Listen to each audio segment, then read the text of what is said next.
দিন সেদিন আমি যাইতে একটা অকারেন্স ঘটলো।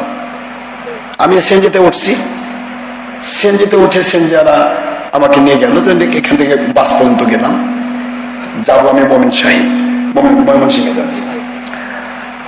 তো আমি তো আমার ব্যাগের ভিতরে আমার সব কাপড় চোপড়, টাকা পয়সা, ওই দিন ব্যাগে ছিল প্রায় 1.5 লাখ টাকা।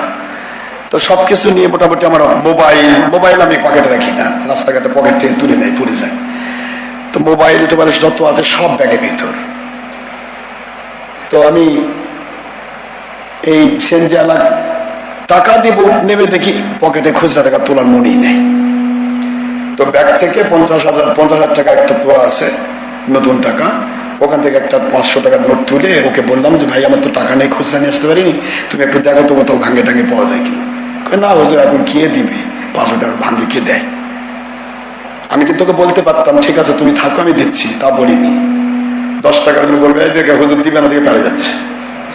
তা আমি বললাম ঠিক আছে আমি যে জুতার দোকানে যাচ্ছি, এখানে সিএনজি, এখানে জুতার দোকান। তো দোকানে আমি জুতা কি করবো, কিনবো কি, তাই কেনার তো কিছুই নেই আমার। তাতে একজোড়া জুতা নিয়ে তাও খাবার লাগে, একদিনের জন্য হলো।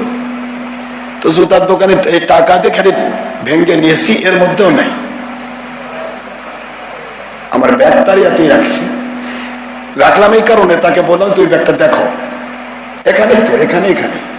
এখন ও যদি সিএনজি টান দিয়ে নিয়ে যায়, এখন তাকে আটকান পারবেন? এটা হয়তো বলবেন যে হুজুরের বোকামি, আমি বোকামিও করিনি, আমি দেখতেছি কি করে।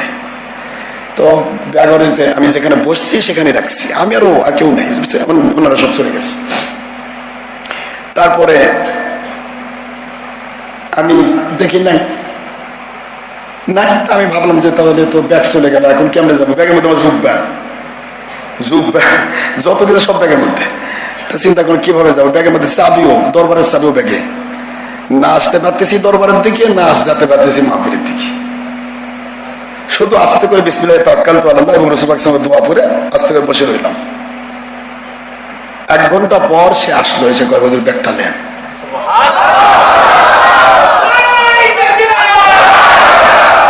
আপনারা বিশ্বাস করছেন? আমি আমার মালিককে সাক্ষী রেখে বলছি।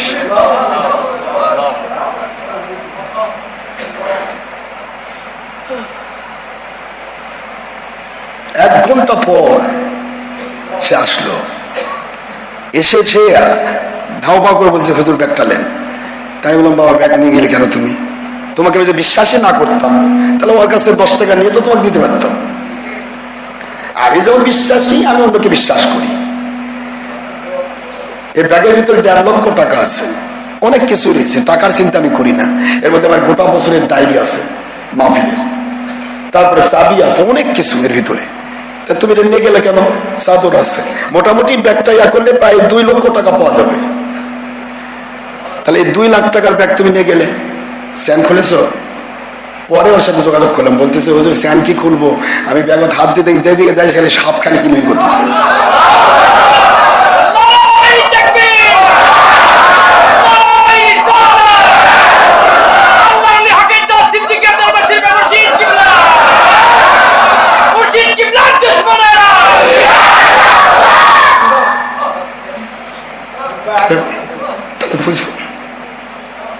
আমাদের তো কোনো কাজ নেই, আমরা তো মালিকের গোলাম।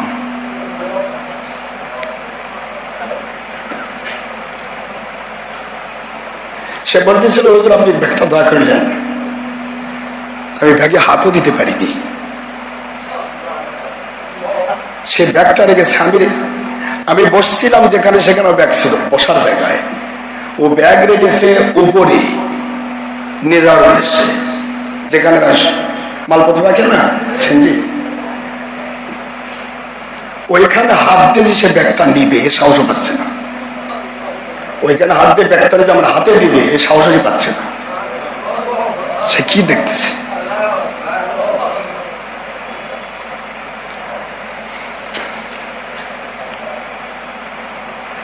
তাই বললাম তুমি এটা ভুল করেছো। কয় হুজুর আমি চূড়ান্ত ভুল করছি, আপনার নতুন টাকা বের করে দিলেন, দেখলাম ভুল করে ফেলছি। যারা ভুল করেছে আমি মাফ করলাম, পরবর্তীতে এরকম আর কখনো করো না। আপনার 10 টাকার ভাড়া ওকে 50 টাকা দিয়ে দিলাম, যাও। তাও তুমি খুশি তো?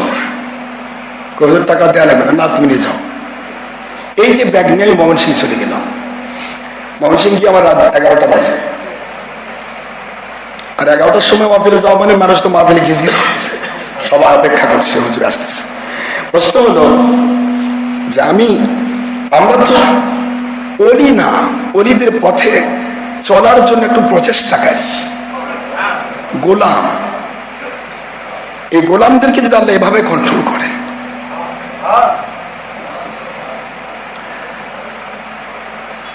এভাবে সাহায্য করেন, তাহলে যারা সত্যিকার অলি হয়ে যায় তাদেরকে আল্লাহ কেমন ভালোবাসে।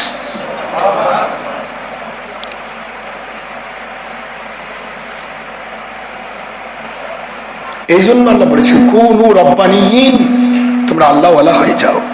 কুনু মা সাদিকিন, সত্যবাদী আল্লাহর ওলিদের সাথে হয়ে যাও। কারণ তোমাদেরকে আল্লাহ পাক মর্যাদা দিতে চান। তুমি যেমন মানুষের পিছে ঘুরবে, আল্লাহ পাক তোমাকে তেমন মানুষের সাথে হাসর করাবে।